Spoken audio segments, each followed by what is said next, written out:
La turbina tipo Pelton es quizás en Bolivia la más conocida porque tiene una aplicación muy grande en lo que significan aprovechamientos hidroenergéticos en la cordillera, ¿no?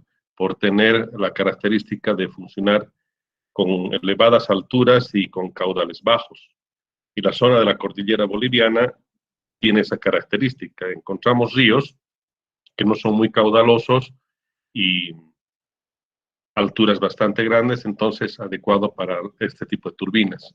Y en la zona de los llanos, que todavía no tenemos una explotación muy grande, me refiero a la parte hidráulica, son otro tipo de turbinas las que deberían entrar. Muy bien, acá estamos viendo en la animación una turbina tipo Pelton, que también la hemos visto en el caso de la ecuación de Euler. Y vamos a empezar con un poco de historia. Lester Alan Pelton era un inventor que nació en Estados Unidos y fabricaba equipamiento para explotación del oro. Es decir, trabajaba mucho con maquinaria relacionada con la explotación del oro, y entre esas maquinarias, una de las que fabricaba era la rueda hidráulica. Esta estas imágenes que aparecen acá al lado derecho, son las imágenes que se obtienen de la historia de Pelton, donde estos serían los esquemas, los dibujos que Pelton utilizó para patentar esta máquina.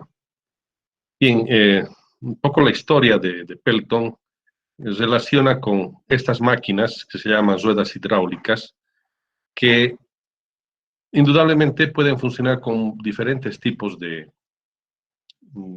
fluido. Acá podemos observar ya el diseño que tenía la máquina de Pelton cuando la patentó, pero el diseño original de una rueda hidráulica, en realidad, cada cangilón o cada cuchara, como podemos observar acá el detalle, era de una sola pieza, o sea, no había una hendidura, no estaba partida la cuchara, en lo que fabricaba él, lo que se llama la rueda hidráulica. Como les digo, ruedas hidráulicas existen desde antes que Pelton, ¿no? Porque Pelton no era el que fabricaba solamente porque inventó, sino la rueda hidráulica ya lo utilizaban mucho antes las personas que querían llevar fluidos de un lugar para otro, etc. Bien, entonces, ¿qué observó Lester Pelton, según lo que comenta la historia? Es que tenía él una rueda hidráulica instalada y por acá es donde ingresa el fluido, ¿no? En realidad, un ducto que permite que salga el fluido, este ducto que está conectado con una cámara, arriba, en la parte superior, permite la salida del fluido a alta velocidad acá. ¿Qué es lo que pasa en una rueda hidráulica? En la rueda hidráulica el fluido llega a llenar el cangilón y por tanto, solamente llenando con la masa que ingresa en esta parte, esa masa multiplicada por la aceleración de la gravedad nos da una fuerza, y esa fuerza multiplicado por este radio nos da un torque. Entonces él observó que ese chorro estaba desalineado. A ver, si vamos a ver acá el detalle, por ejemplo, y vemos o nos imaginamos este cangilón en una sola pieza acá sin hendidura, porque acá hay una hendidura en este caso. Este es el diseño modificado por Pelton de la rueda hidráulica, que lo patentó como turbina, ya no como rueda hidráulica. Entonces, en el caso de rueda hidráulica, acá solamente tendríamos un cangilón, o sea, como un recipiente, sin una partidura al centro. El fluido entonces llega a llenar acá a todo este cangilón, y debido al peso del fluido es que esto ejerce una fuerza que hace que se mueva. Y observó lo que les decía, que el chorro de agua no caía justamente al centro porque estaba desalineada la rueda, y llegaba a dar al borde más o menos del cangilón, donde una parte del fluido se iba obviamente hacia el suelo, o sea, se caía porque no estaba llegando al cangilón. Y la otra parte del fluido ingresaba al cangilón y giraba entonces en la superficie inferior, y el fluido, al desviarse entonces, saliendo por acá, el fluido, se producía igual el giro de la rueda. Y giraba, o sea, lo extraño era que giraba la rueda y giraba a más velocidad. Entonces le pareció extraño, porque si se supone que debería llegar el fluido al centro y girar a una cierta velocidad, ¿por qué razón entonces, entrando menos cantidad de agua a la cuchara, esto empezaba a girar más rápidamente? Entonces, seguramente echa a mano de la ecuación de Euler, que la hemos estudiado, donde observa que el fluido solamente por cambiar de dirección en una superficie curva, y ustedes saben, ¿no? El triángulo de velocidades, cuando tenemos entonces entre un punto 1 y un punto 2, solamente al producirse un cambio en la superficie curva, un cambio de velocidades, empieza a producir entonces un movimiento hacia el centro o un torque, digamos, hacia el centro de la rueda. Entonces, ese proceso de solamente que el fluido vaya moviéndose en la superficie curva es lo que sucede en una turbina hidráulica. Entonces, él vio que su rueda hidráulica, la que él fabricaba, giraba más rápidamente cuando el fluido no llegaba al centro, sino más bien llegaba descentrado. Y solamente una parte del fluido era que estaba en contacto con la superficie curva.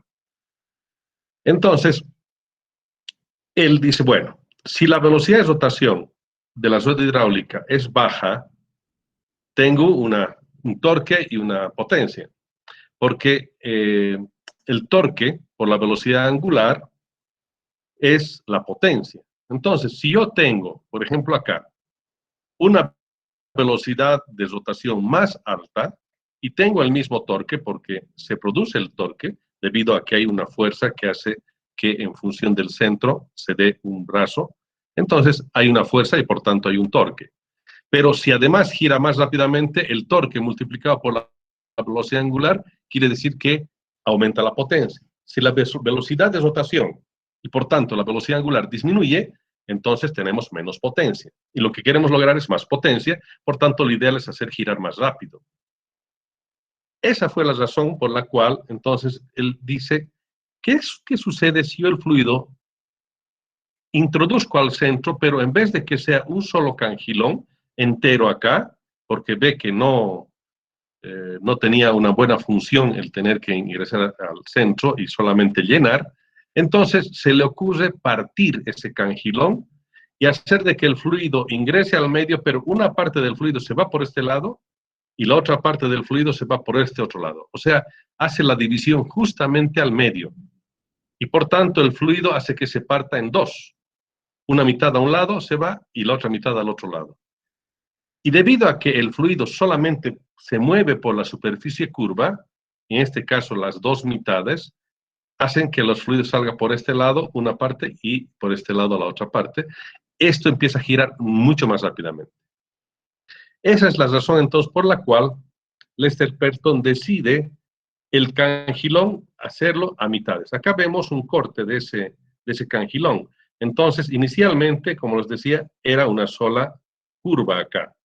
Entonces el fluido llegaba acá a esta parte y solamente por desplazar el fluido de esta manera, en esta superficie curva, se producía el movimiento con una velocidad más rápida.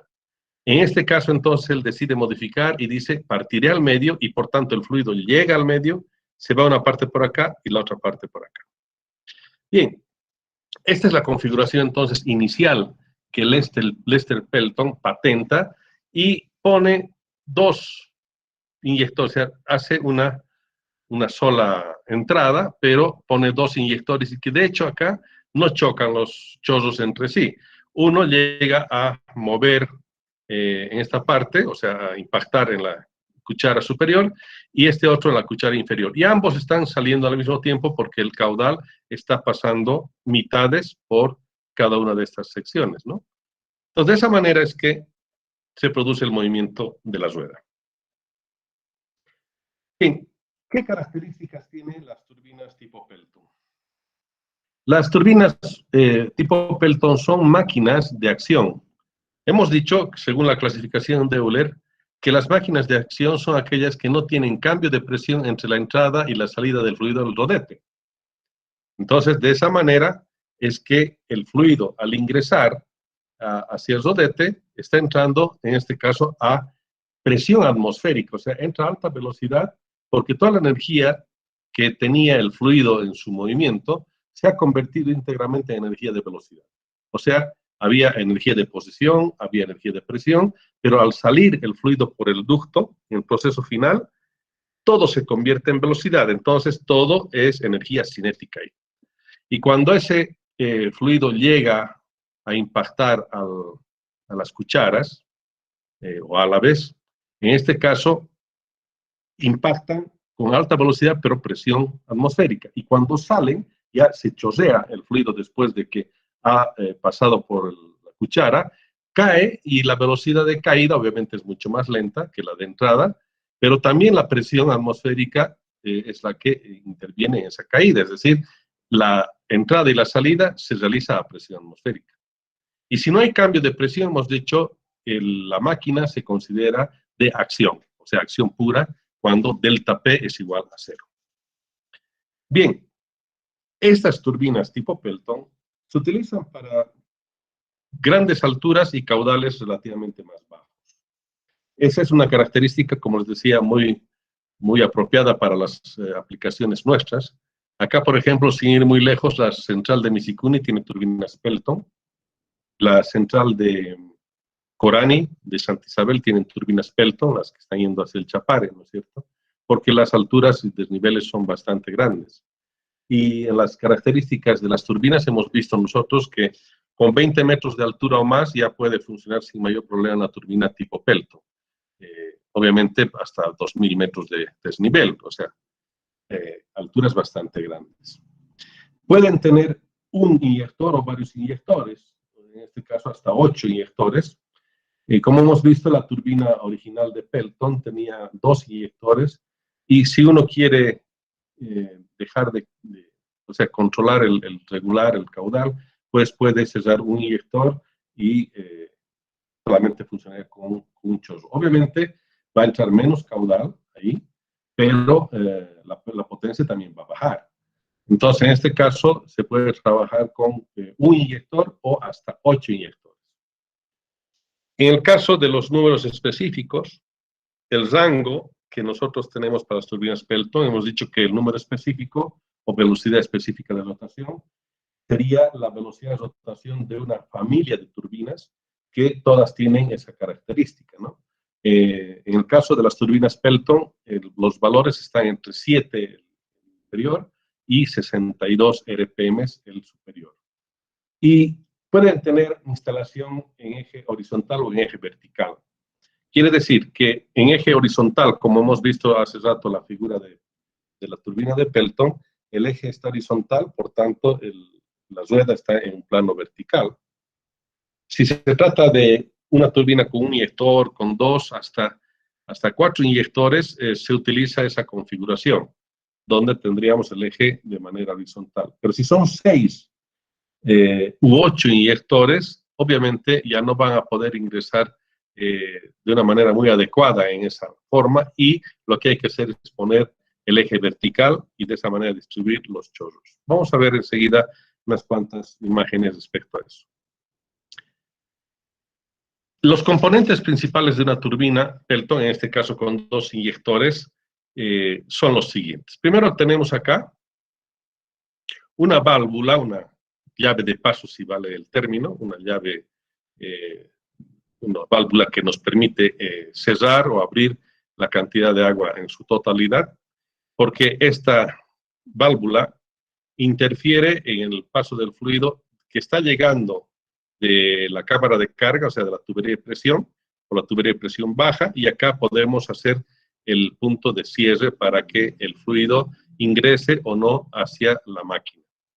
Esta válvula, entonces, tiene que estar puesta antes de los distribuidores. En este caso tenemos 2 distribuidores, pero podría tener desde 1 hasta 8 distribuidores o inyectores.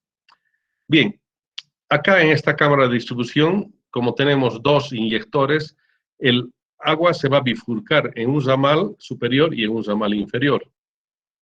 Estos distribuidores, el de arriba y el de abajo, van a tener dos válvulas aguja. Acá tiene una válvula aguja que tiene en la parte final un asiento cónico, y esta válvula aguja se va a deslizar hacia arriba o hacia abajo en función de querer abrir o cerrar más la cantidad de paso de agua. Cuando esta válvula aguja está asentada acá en la parte de la boquilla, en la parte final, ahí no deja pasar el agua, a pesar de que el agua haya llegado de la válvula, pero si esto está asentado totalmente, esta válvula aguja no va a permitir el paso de agua hacia la máquina. Muy bien.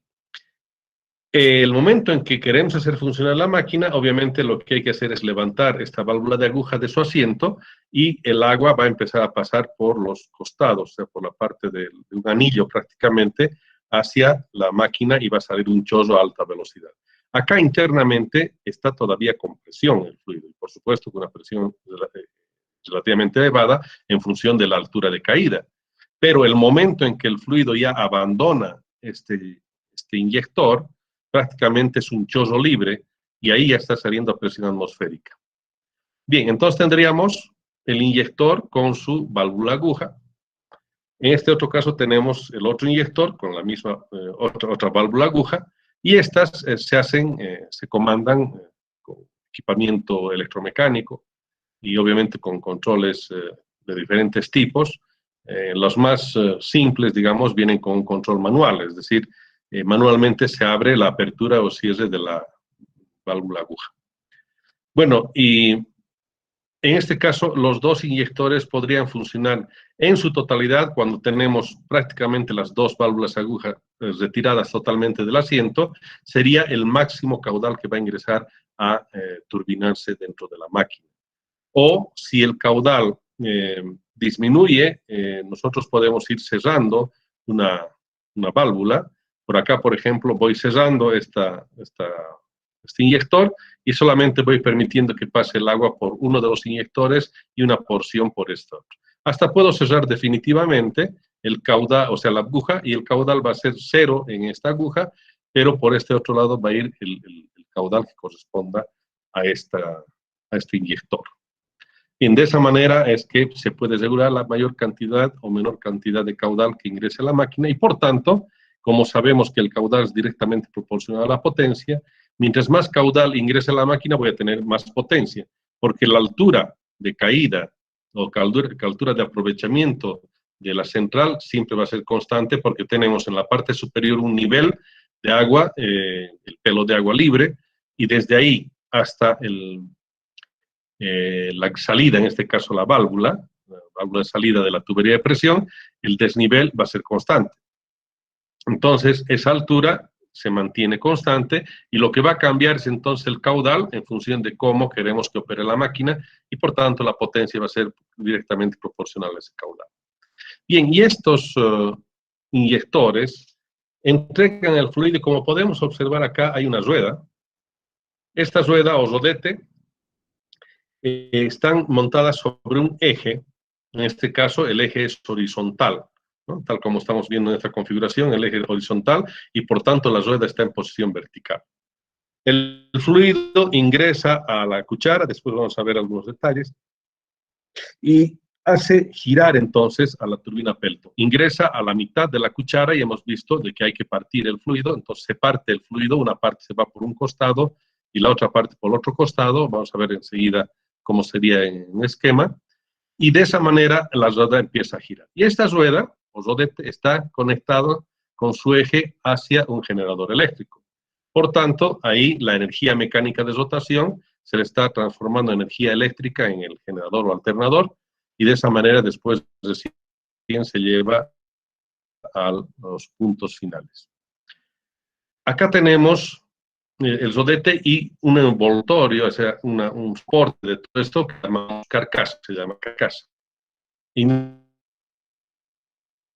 turbina tiene que estar sentado sobre cojinetes, ¿no? Dos chumaceras normalmente, una a un lado, otra al otro lado, que generalmente son de cojinetes de media luna, con lubricación a presión. Para turbinas grandes, y si son turbinas pequeñitas, se pueden utilizar chumaceras con rodamientos, ¿no? Pero turbinas grandes normalmente son sistemas con lubricación a alta presión, con cojinetes partidos. Y acá tenemos también un sistema de seguridad en la turbina tipo Pelton que consta de un sistema de frenado. El sistema de frenado sirve para que la turbina no gire muy rápidamente en caso de que la carga haya salido de servicio. Es decir, si nosotros tenemos la turbina girando y conectado al generador, al alternador, y este alternador está llevando la electricidad y al otro lado están consumiendo energía eléctrica, entonces hay una carga o un freno hacia la máquina. O sea, la potencia eléctrica que se está entregando al sistema, esa potencia eléctrica hace que esta máquina tienda a frenarse. Y esa potencia eléctrica tiene que ser suministrada por la potencia mecánica de la máquina. Si es que la potencia eléctrica es cero, digamos, ha habido un rayo, se ha cortado el suministro de electricidad, no hay freno entonces eléctrico, en este caso, en aguas abajo del generador, prácticamente se corta, entonces la rueda empieza a girar a muy alta velocidad debido a que no hay nada que lo frene. En ese caso, el riesgo es que esta turbina empiece a desprender las cucharas o prácticamente tienda a dispararse, a acelerarse de tal manera que pueda salirse inclusive de su posición y puede producir una catástrofe terrible. Para que no suceda eso, entonces, existen dispositivos que en caso de que salga la carga de resistencia, la turbina tiene que ir frenándose hasta detenerla. Pero como nosotros tenemos una columna de fluido, que en este caso, si nosotros hacemos una interrupción brusca, se va a producir un golpe de ariete, que sería fatal, toda la central se destruiría, el cierre de estas válvulas tiene que ser lentamente. O las válvulas agujas se van cerrando lentamente o conjuntamente se van cerrando con la válvula principal. La cosa es que el cierre, tanto de las válvulas aguja como la válvula principal, o sea, la llave de paso principal, tienen que ser lentos. O sea, los cierres son lentos y por tanto el agua que va fluyendo de a poco va a disminuir. Pero la rueda puede estar girando muy rápidamente. Y para evitar de que suceda ese giro tan rápido, se le echa entonces agua en un sistema de frenado por la parte posterior a la cuchara. Es decir, acá tenemos una cuchara, ¿no es cierto? Y el chorro llega a impactar. Solamente se activa, obviamente, cuando vamos a frenar. Hay una tubería, entonces, que deriva el fluido desde la tubería principal, deriva acá solamente para el caso de emergencia para frenar. Y entra un chorro a chocar contra la parte trasera. Por tanto, ¿qué es lo que se está haciendo acá? La fuerza que se obtiene cuando los inyectores entregan agua hacia las cucharas de manera normal, la fuerza que tiende entonces a producir el torque, que está yendo en este sentido, es contrarrestada con esta otra fuerza que viene en el sentido contrario, sentido opuesto, y hace de que entonces la turbina empiece a girar más lentamente hasta que se vaya a detener. Y adicionalmente a este chorro que se le pone por la parte trasera a la cuchara, acá tenemos unos deflectores de chorro, es decir, que actúan inmediatamente y se desactiva un sistema de enganche que tiene y se va por delante del chorro. Entonces, ante el chorro se mete por acá una cuchara fija, ¿ya? Que está fijada en un bloque de cemento, obviamente con anclajes metálicos, y esa cuchara, digamos, una forma como cuchara de turbina Pelton, se interpone hacia el chorro y empieza a resistir toda la velocidad que tiene el chorro contra esa pared. Es una pared curva que se le enfrenta al chorro cuando está saliendo y obviamente hace de que empiece a disminuir la velocidad de rotación porque de manera inmediata se interpuso un cangilón de freno. Entonces, dos mecanismos para frenar la máquina. En este caso, un chorro en sentido contrario al fluido normal, entonces hace que empiece a frenarse la máquina. Y otro sería la concha de cierre que le llaman, entonces sería un cangilón que se interpone hacia las válvulas aguja para que el chorro choque contra estos cangilones falsos o cucharas falsas, digamos, y empieza a detener el fluido. Bien, acá vamos a ver un poco, repasando el tipo de turbinas que hemos analizado al principio. Acá tenemos una rueda tipo Pelton, con la característica de que cada cuchara de estas prácticamente está unida, en total es un solo material, que está en una rueda montada sin posibilidad de cambiar cada cuchara. Y acá en la parte inferior, donde están los señores acá, tenemos una válvula aguja. La válvula aguja, esta parte roja, es la parte de asentamiento de la aguja, y la parte final es la punta de la aguja que se asienta hacia el cono.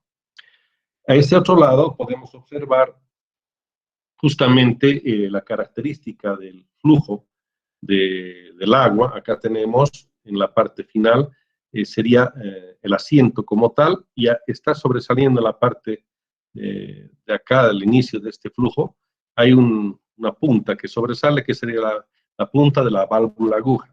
Entonces, cuando la válvula aguja está totalmente metida hacia acá, no va a permitir el paso del agua por el inyector. En cambio, si la aguja la retraemos y se va entrando más por acá, entonces toda el agua va a salir por el inyector. En este caso, vemos que como una especie de un elemento sólido, aquí este es un chorro de agua a muy alta velocidad. Entonces, toda la energía que tenía el sistema fluyendo, teníamos energía potencial más energía de presión y energía de velocidad, se convierte entonces en energía solamente de velocidad acá en este punto, donde tendríamos una velocidad alta, pero presión atmosférica, es decir, alrededor de este chorro solamente hay presión atmosférica. Y acá el fluido, como vemos, esta cuchara del tipo Pelton es una cuchara que está dividida en dos. Entonces el agua llega al centro, en la nervadura, justamente en la parte central. Una parte del agua se va por el lado derecho acá y la otra parte del agua por el lado izquierdo. Solamente por haberse producido ese cambio de dirección, el cambio en el triángulo de velocidades acá, es que se ejerce una fuerza en estos puntos hasta la rotación de la máquina. Acá podemos observar que está empezando entonces a meterse el agua acá en esta cuchara, y tiene una cierta hendidura acá. Si vemos, hay una hendidura en esta parte, acá se puede observar. Esa hendidura sirve para que el chorro de agua que está impactando permanentemente a esta máquina, resulta que cuando la turbina empiece a girar, esta cuchara se va a mover, en este caso hacia la derecha, y esta cuchara se va a ir a poner frente al chorro para que recibir el fluido y que obviamente siga girando la máquina. Entonces, ¿qué sucedería, por ejemplo, si la cuchara que está acá tiende a meterse, y si no tiene una hendidura, va a chocar, va a rebotar entonces la cuchara en el fluido, porque este fluido a alta velocidad tiene mucha energía, y la espalda de la cuchara chocaría acá y tendría a rebotar. Entonces, para que no suceda eso, se hace la entalladura acá, para evitar lo que se llama interferencia, este proceso de que choque la cuchara contra el chorro, o sea, contra la cuchara, la trasera de la cuchara contra el chorro. Esto lo llamamos interferencia. Para que no haya interferencia de chorro, entonces se hace esa entalladura. ¿Y qué va a pasar? El momento en que la entalladura ingresa por acá, está terminando de llevar el fluido hacia la cuchara anterior, y prácticamente cuando la cuchara ya se va alejando, acá si ustedes se fijan, miren, esta cuchara acá del fondo está terminando de recibir toda la energía del chorro. Y después, cuando se va a seguir moviendo la cuchara, esta otra ya está empezando, una parte ya está agarrando el fluido. Entonces, esta parte que está agarrando el fluido, justamente agarra en el borde de la cuchara, y después de a poco empieza a recibir la energía. La cuchara se va acomodando, que va a entrar a una posición como esta otra, y de esa manera toda la rueda va a empezar a girar de manera normal, rotando sin inconveniente alguno, sin que haya interferencia debido a esa entalladura. Bien, después vamos a ver cómo calculamos, dimensionamos esa entalladura y las otras partes de la máquina. Bien, acá vemos una turbina Pelton.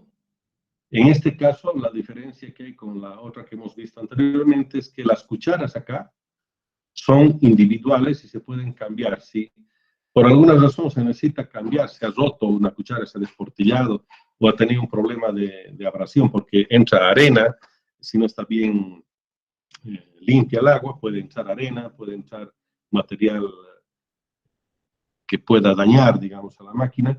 Piedras normalmente no tienen que entrar porque hay rejillas que impiden el paso, pero arena delgada o pequeñas partículas de piedra relativamente un poquito más grandes, como un cascajo, digamos, podrían de alguna manera llegar hasta este punto y dañar a las cucharas. Entonces, en ese caso, la ventaja de este tipo de configuración es que se puede cambiar una cuchara y prácticamente la máquina funciona todo el tiempo sin problema. Estas máquinas, como vimos anteriormente en las clases anteriores, pueden funcionar 30, 40, 50 años sin mayor inconveniente, haciendo un mantenimiento obviamente preventivo y correctivo y mantener una eficiencia bastante alta. Acá podemos observar mejor el detalle de las cucharas.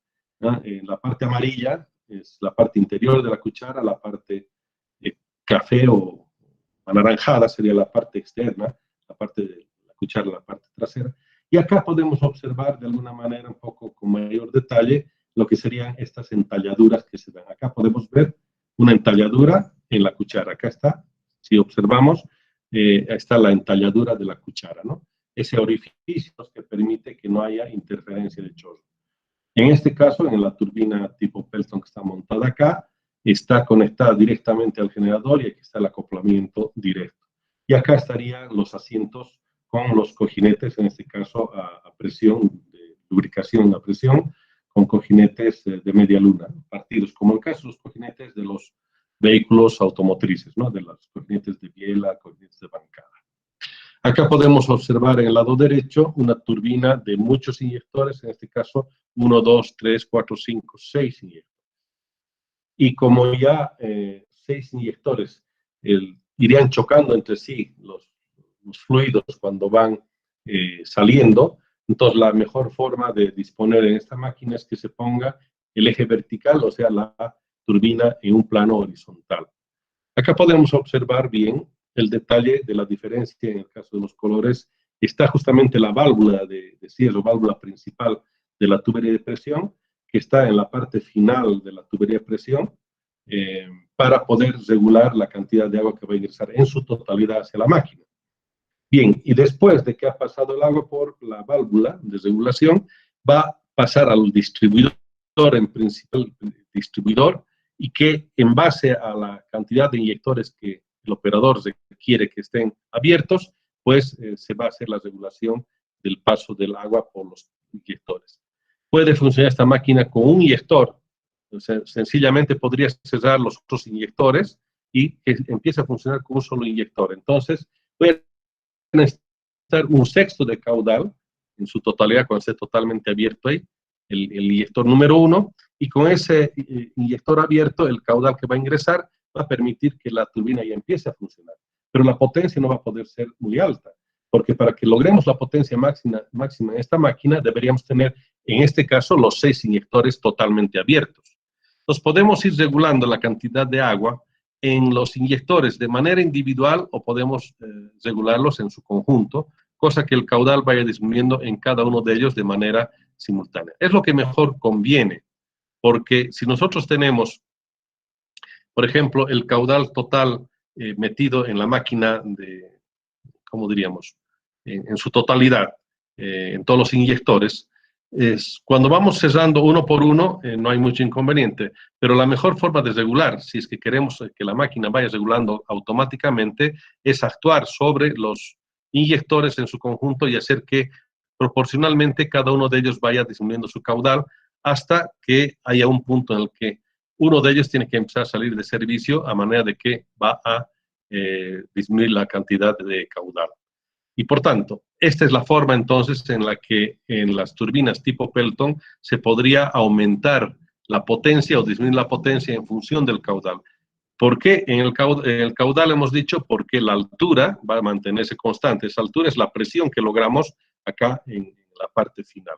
Y si ustedes observan en la configuración, Al final, este último inyector tiene una sección menor en la cámara de distribución, porque el caudal, de hecho, va a llegar en su totalidad hasta acá y se tiene que ir disminuyendo entonces en función de la cantidad de inyectores.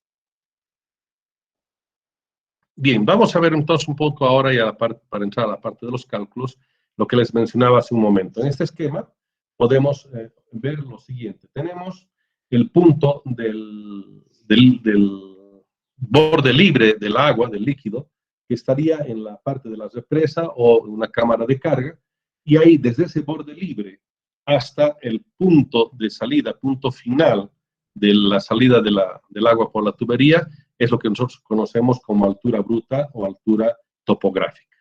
Bien, entonces tenemos un desnivel, y ese desnivel entonces nos permite tener la potencia en base a solamente la diferencia de alturas.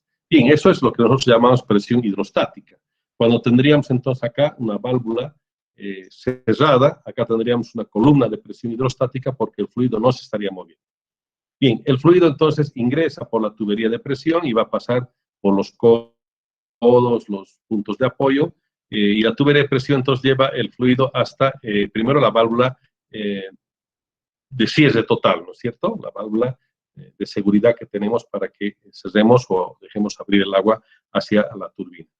En este punto, entonces, tenemos esa altura y apenas empezamos a soltar el agua, abriendo la válvula reguladora, el agua ya va a empezar a fluir dentro de la tubería de presión y lo que era altura de desnivel, solamente altura bruta o altura o energía potencial, va a empezar a convertirse en energía, además de presión y energía cinética.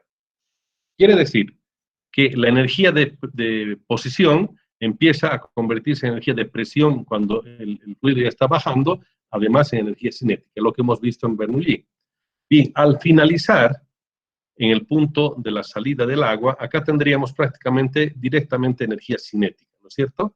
Bien, ¿qué es lo que hacemos nosotros de inicio? Tenemos que determinar cuál sería la altura neta de este aprovechamiento y para eso nosotros entonces tenemos que determinar la altura equivalente de pérdidas y por tanto si nosotros tenemos esta altura bruta o topográfica, la total, a esto disminuimos esta altura de pérdidas y esa diferencia de altura bruta menos altura de pérdidas nos va a dar lo que se llama altura neta. Y esa forma de altura neta podríamos nosotros determinar, si le ponemos acá, en este punto, un manómetro, podemos observar cuál es la cantidad de pérdidas que hemos tenido solamente observando. Primero, cuando el fluido no está por la tubería, ahí tenemos una presión hidrostática, que sería la equivalente a la altura total. Y esa altura, entonces, a medida que el fluido está pasando por acá, entonces empieza a disminuir esa lectura del manómetro y llega a estabilizarse en un cierto punto, y esa lectura, entonces, que nosotros tenemos que es menor a la altura inicial, o sea, la altura bruta, esa altura nosotros la llamamos altura neta. Entonces, con un manómetro acá podemos determinar, medir primero y después calcular cuánto han sido las alturas de pérdidas, que en función de la cantidad de codos y de tipo de material de la tubería, vamos a tener entonces mayor o menor cantidad de pérdidas. Bien, la turbina Pelton en este caso entonces va a empezar a girar con el fluido y obviamente tiene un cierto rendimiento esta turbina que va a hacer de que la potencia hidráulica al convertirse en potencia mecánica tenga una disminución. Y después la potencia mecánica se va a convertir en potencia eléctrica en el generador eléctrico. Bien, ¿cómo es el ingreso del agua entonces en la máquina, la turbina tipo Pelton? Como les decía, en la parte final de la tubería de presión, acá tenemos un inyector, en este caso es uno, tenemos la salida del agua a una alta velocidad. Esta velocidad le vamos a llamar velocidad C1, que sería la velocidad absoluta del chorro de agua, del chorro libre de agua, que va a llegar hacia la cuchara, ¿no? En este caso, ese perfil curvo sería la cuchara de la turbina tipo Pelton. Bien, acá entonces tendríamos un chorro a alta velocidad, y esta velocidad C1 es la que va a permitir que, debido al cambio de dirección del chorro, se va a producir entonces una fuerza que va a provocar un torque y después del torque la potencia. Bien, acá podemos observar en el lado derecho que, por ejemplo, tendríamos del punto central del eje hasta el punto de aplicación del chorro en su desarrollo máximo, vamos a tener lo que llamamos un radio, en este caso la mitad del diámetro, el radio del diámetro genérico, o sea, el radio genérico de la turbina tipo Pelton. Eso vamos a ver cuando veamos los detalles de cálculo, por ejemplo, entre puntas de cuchara, acá en la parte inferior y la cuchara simétrica al otro lado, entre puntas va a ser el diámetro exterior de la rueda, pero no se conoce como diámetro nominal. Nosotros tenemos un diámetro nominal en función de dónde es el punto de aplicación de la fuerza central del chorro de agua en la turbina. Y ese punto de aplicación podemos observar acá en esta vista de planta de la cuchara. Acá al centro está la partidura. Este es la entalladura que nosotros tenemos para evitar de que haya interferencia. La cuchara debería terminar por acá, entonces se hace una entalladura que hemos dicho que sirve para que el agua inicialmente pase por acá, para que no choque en la espalda de la cuchara. Entonces acá observamos en esta parte de la cuchara, en el centro más o menos, inclusive un poquito más cercano hacia el punto de agarre de la cuchara, tenemos el diámetro D, que sería el diámetro del chorro, el diámetro del chorro de agua que está llegando hacia la turbina. Entonces este diámetro del chorro se va a dividir una parte hacia la derecha, otra parte hacia la izquierda, para que en función de ese movimiento del fluido empiece a girar la máquina. Podemos observar justamente eso acá. El chorro, acá estamos viendo en la vista lateral, el chorro de agua, en este caso C, llega al centro, donde se parte el fluido. Una parte del fluido se viene por este lado, aquí está, con una velocidad relativa W, y en este otro lado la otra parte del chorro con la velocidad relativa W. Ambas velocidades relativas son las mismas, tienen que ser las mismas, si no habría desequilibrio. Quiere decir que la forma de la curva entonces, de esta parte de la cuchara, tiene que ser exactamente igual a esta otra. Entonces, tiene que haber una simetría perfecta entre ambos lados de la cuchara. Entonces, las velocidades relativas están siendo las mismas. W acá son las mismas. Ahora, en este punto de ingreso, cuando la velocidad C1 llega a este punto, resulta que la velocidad entonces absoluta se va a dividir en una velocidad relativa y en una velocidad tangencial. La velocidad tangencial viene a ser esta velocidad U, y la velocidad relativa es esta W, o velocidades relativas. Bien, ¿qué es lo que sucede entonces en este caso? Cuando hablamos de un triángulo de velocidades en una turbina tipo Pelton, acá el triángulo de velocidades no existe porque ambos están, todas las tres velocidades están justamente en el mismo plano. Están en un punto en el que la velocidad C1, que es la velocidad absoluta, se va a convertir en una parte en velocidad, lo que sería la velocidad tangencial, o sea que sería U, y otra parte se va a convertir en velocidad relativa, o sea que estaría yendo, saliendo de la forma del cangilón o de la cuchara. Entonces, acá el triángulo de velocidades, en caso ideal, es que no existe en realidad triángulo de velocidades. En realidad hay un ángulo muy pequeñito que sí permitiría una especie de triángulo de velocidades, pero que prácticamente para fines, digamos, de estudio, casi lo vemos como despreciable. En cambio, a la salida, el fluido, cuando ya salga por acá, estamos hablando del fluido que viene, en este caso está saliendo por acá, es el punto 1 de entrada y ese sería el punto 2. Entonces acá, por ejemplo, si yo tengo en este punto, el punto 2, tengo una velocidad W2 acá, que sería esta que está a la derecha. Entonces tengo una velocidad relativa del fluido respecto del A a la B, que sería W2 acá. Acá también, de manera simétrica, voy a tener W2, porque tiende a salir entonces el fluido con esta dirección, ¿de acuerdo? Entonces eso lo llamamos velocidad relativa. Esta velocidad relativa, entonces, tendría, para empezar, la velocidad W2. Y la velocidad tangencial, en este punto, resulta que está yendo en este mismo sentido, en esta misma dirección. O sea que, debido a que la velocidad U La velocidad en el punto es la misma.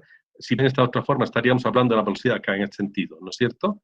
Entonces, la velocidad U, sea a la entrada o a la salida, prácticamente tiene que ser la misma velocidad, que es la velocidad tangencial de las dos, empieza a girar debido a esa velocidad tangencial. Entonces, esa le llamamos U. Bien, esta velocidad U más W, hemos visto en la ecuación de Euler, que la velocidad tangencial y la velocidad relativa, sumadas las dos, nos da la velocidad absoluta en el punto número 2. Entonces, en este caso, sumando U más W2, tenemos C sub 2. Y en este caso, C sub 2 sería la velocidad absoluta de la salida del agua, ya cuando el agua ha turbinado, o sea, cuando ya ha producido energía, transferido la energía más bien, hidráulica hacia la máquina, energía mecánica, el agua empieza a chorrear y se va cayendo por gravedad. Pero ¿cómo cae el agua acá? Con esta configuración. Entonces, acá se nota, sí, fácilmente un triángulo de velocidades en la salida del cangilón o de la cuchara. En el caso de la entrada, obviamente no se ve el triángulo de velocidades, pero siempre va a haber un triángulo de entrada y triángulo de salida, en este caso, con esa característica de que el ángulo es pequeño. ¿Cómo hacemos el cálculo y dimensionamiento? Bueno, primero veremos, ¿tienen alguna consulta, por favor?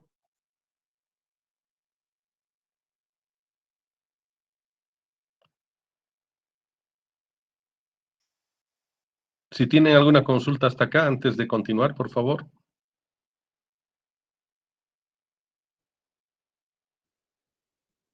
Bien. Entonces, sigamos. Vamos a ver entonces cómo hacemos los procedimientos de cálculo.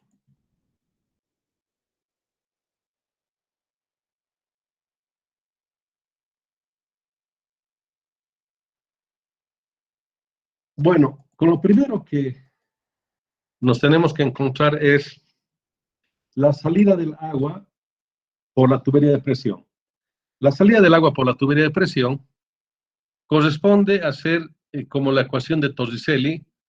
Vemos que es una caída libre prácticamente del agua. A ver, vamos a ver eso acá. Quizá mejor en este. Bien.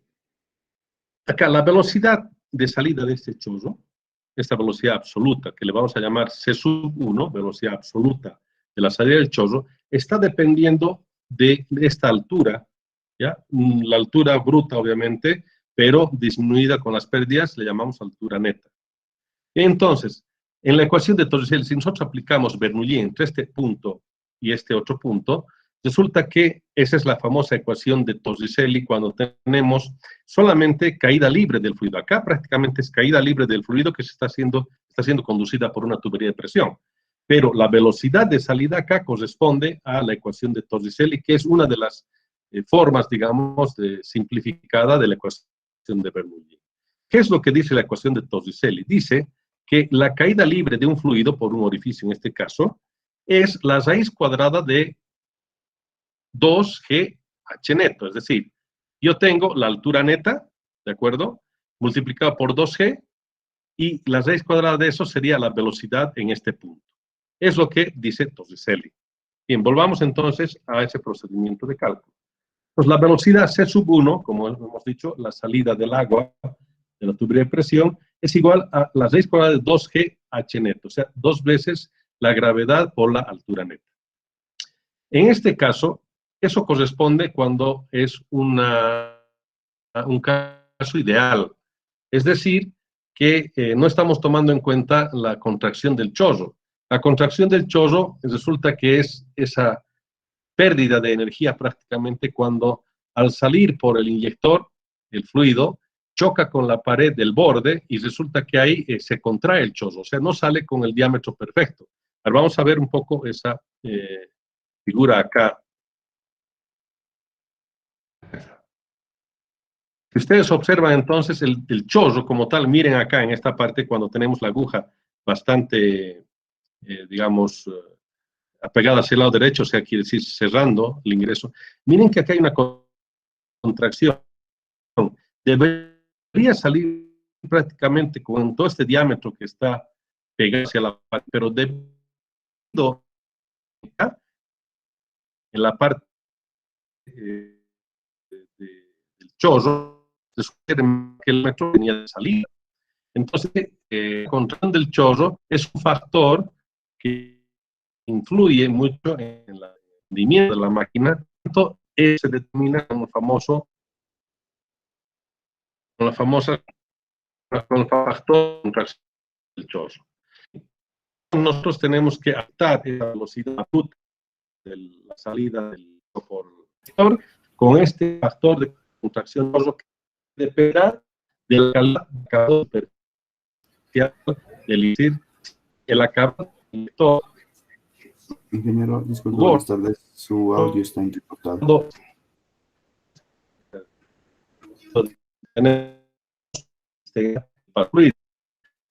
Inge está perdiendo audio. Factor de contracción de 0,98, siendo 0,96 entonces que elegimos para un acabado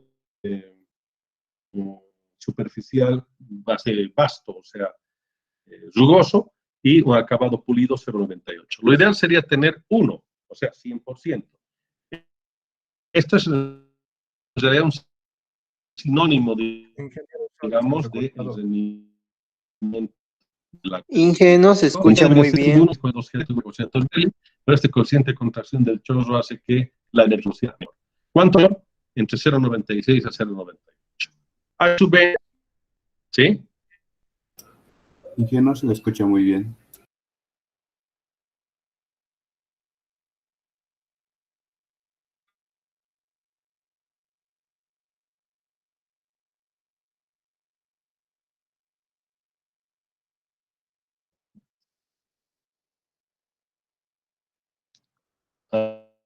A ver, a ver.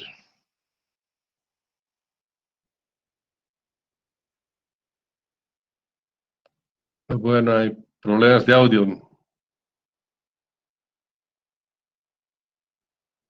¿Desde qué parte más o menos se ha escuchado bien, por favor? Debe ser. La ecuación de Torricelli, ingeniero, un poquito avanzó y ya estaba perdiendo audio. Desde la Hola, sí. Bueno, qué macana. Bueno. Bueno, a ver, vamos a quedar acá, debe haber problemas de conexión, vamos a quedar acá y mañana retomamos desde la ecuación de Torricelli, por favor, me hacen recuerdo, ¿ya? Van a disculpar, ahora voy a revisar el tema de conexión, pero mañana continuamos desde la ecuación de Torricelli, ¿ya? Mil disculpas. Hasta mañana. Hasta mañana, Inge. Hasta mañana, Inge, gracias. Hasta mañana, Inge. Hasta mañana, Inge. Mañana, Inge.